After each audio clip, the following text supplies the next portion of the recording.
ही अतिशय समाधानाची बाब आहे की गडचिरोली जिल्ह्यातला सर्वात प्रमुख माओवादी म्हणून ज्याला समजलं जायचं, या सगळ्यात प्रमुख दलमचा जो मुखिया होता त्या गिरधरनं आणि त्यांच्या पत्नीनं आज या ठिकाणी आत्मसमर्पण केलेलं आहे। गिरधर यांच्यावर 25 लाखाचं तर पत्नीवर 16 लाखाचं बक्षीस होतं आणि आज त्यांच्या आत्मसमर्पणामुळे माओवादी चळवळीची कंबर ही पूर्णपणे या गडचिरोली जिल्ह्यामध्ये मोडलेली आहे। मी गडचिरोलीतल्या आमच्या पोलीस दलाचं अतिशय मनापासून अभिनंदन करेन की त्यांनी सातत्याने आपलं शौर्य दाखवत या ठिकाणी एकीकडे माओवाद्यांना ही परिस्थितीची जाणीव करून दिली की एकतर आत्मसमर्पण करा किंवा तुम्हाला त्या ठिकाणी परिणामाला सामोरं जावं लागेल आणि त्यातनं हे प्रमुख आत्मसमर्पण या ठिकाणी झालेलं आहे। आमच्या C60नी, आमच्या पोलीस दलाने, आमचे SP असतील किंवा आमचे सगळे अधिकारी असतील यांनी सातत्याने या ठिकाणी केवळ माओवादाचा सामना केला असं नाही तर त्यासोबत एक सोशल आउटरीच देखील केलेला आहे। समाजातल्या शेवटच्या व्यक्तीपर्यंत योजना पोहोचवण्याचा प्रयत्न देखील केलाय। त्याचाही एक फायदा असा झाला की सामान्य माणसाच्या मनामध्ये पोलिसांच्या बद्दल आणि प्रशासनाच्या बद्दल एक मोठी संवेदना जागृत झाली आहे, एक चांगले संबंध तयार झालाय आणि त्यामुळे देखील आज माओवाद्यांना सामान्य गावकरी थारा देत नाहीत, ते पोलिसांना अधिक जवळचं मानतात। हा एक महत्त्वाचा फरक आहे। आज आपण समर्पण करणाऱ्या माओवाद्यांना संविधानाची प्रत दिलेली आहे आणि अपेक्षा व्यक्त केली आहे की माओवादी संविधान मानत नाही, ज्यांनी आत्मसमर्पण केलं आहे ते संविधानानुरूप पुढचं आपलं जे काही जीवन आहे ते या ठिकाणी व्यतीत करतील।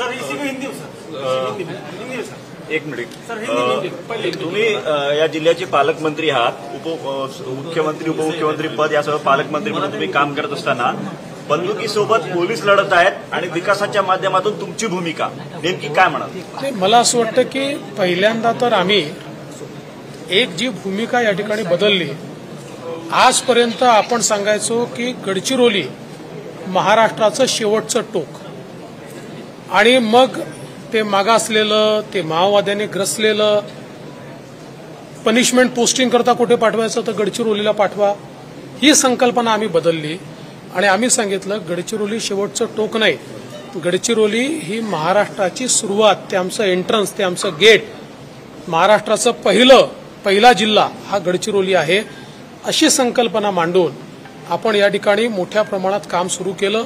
14 ते 19 देखील मला जेव्हा संधी मिळाली होती त्याही काळामध्ये आताही शिंदे साहेबांच्या नेतृत्वात मला ज्यावेळी या ठिकाणी पालकमंत्री म्हणून संधी मिळाली तर मोठ्या प्रमाणात आपण या ठिकाणचे जे प्रश्न असतील ते सोडवण्याचा प्रयत्न केला।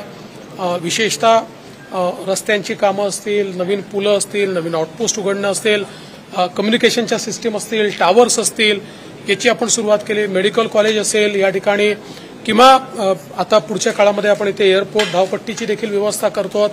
सगळ्यात महत्त्वाचं की ज्या जिल्ह्यामध्ये इंडस्ट्री यायला तयार नव्हती, इंडस्ट्रीचं काही तिथे मागमूसही नव्हता, आज तिथे मोठ्या प्रमाणात इंडस्ट्री येते आहे, सुरू झालेली आहे, मोठ्या प्रमाणात इन्व्हेस्टमेंट त्या ठिकाणी येते आहे। त्यामुळे आमच्या सगळ्या तरुणाईच्या हाताला या ठिकाणी काम मिळणार आहे, मिळायला सुरुवात झालेली आहे, त्यांचं प्रशिक्षण सुरू झालेलं आहे। इव्हन आमच्या मुली देखील आज प्रशिक्षित होऊन त्या ठिकाणी रोजगार प्राप्त करतायत। एकूणच गडचिरोलीचं चित्र आणि चेहरा हा बदलण्याचा आपला प्रयत्न आहे। आज या ठिकाणी एज्युकेशन हब देखील सुरू होत आहे आणि लोकांना ज्या गोष्टी असंभव वाटायच्या त्या गोष्टी आता गडचिरोलीत सुरू झाल्या। अजित पवारांनी महायुतीतून बाहेर पडून वंचितसोबत लढावं असं विधान अमोल मिटकर यांनी केलं। मला याच्यावर काही बोलायचं नाही। गडचिरोली में आज जो घड़ामोड़ हुई है, माओवादियों की एक बड़ी लीडरशिप है गिरधर की एक मानी जाती है और आज गिरधर ने उसकी पत्नी के साथ आपके सामने सरेंडर किया है, इसको किस नजर से देखते हैं? मैं ऐसा मानता हूं कि ये एक बहुत बड़ी सफलता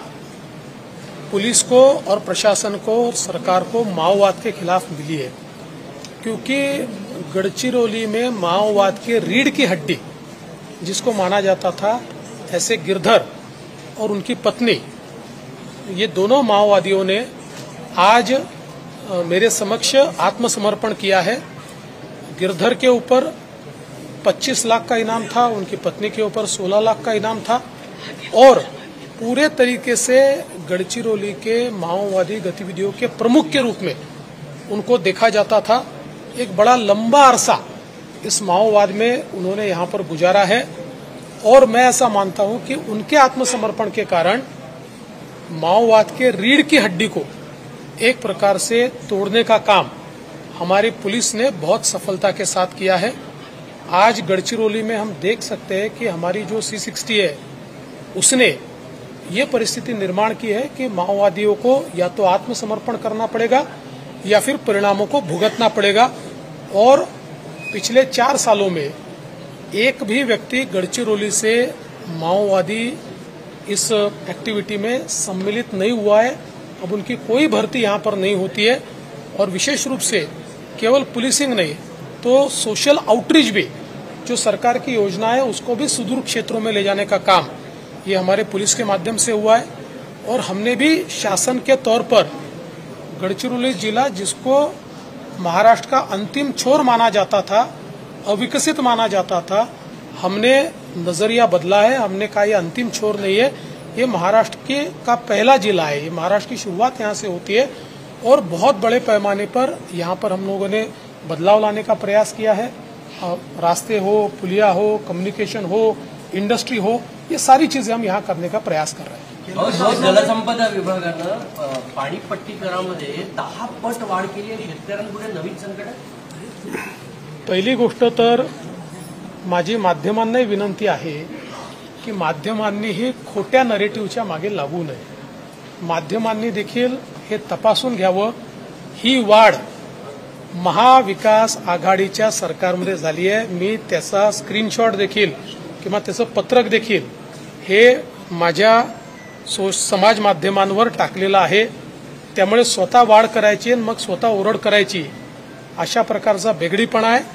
रोज खोटं बोलायचं हा त्यांचा प्रयत्न आहे, पण त्यांनी केलेली वाढ देखील स्थगित करण्याच्या संदर्भात आम्ही ऑलरेडी एक पत्र पाठवलेलं आहे आणि आता जे काही आम्हाला अधिकार आहेत त्या अधिकाराच्या अंतर्गत त्याच्या स्थगितीची कारवाई आम्ही सुरू केली। नवनवीन बातम्या बघण्यासाठी आमच्या चॅनलला सबस्क्राइब करायला विसरू नका।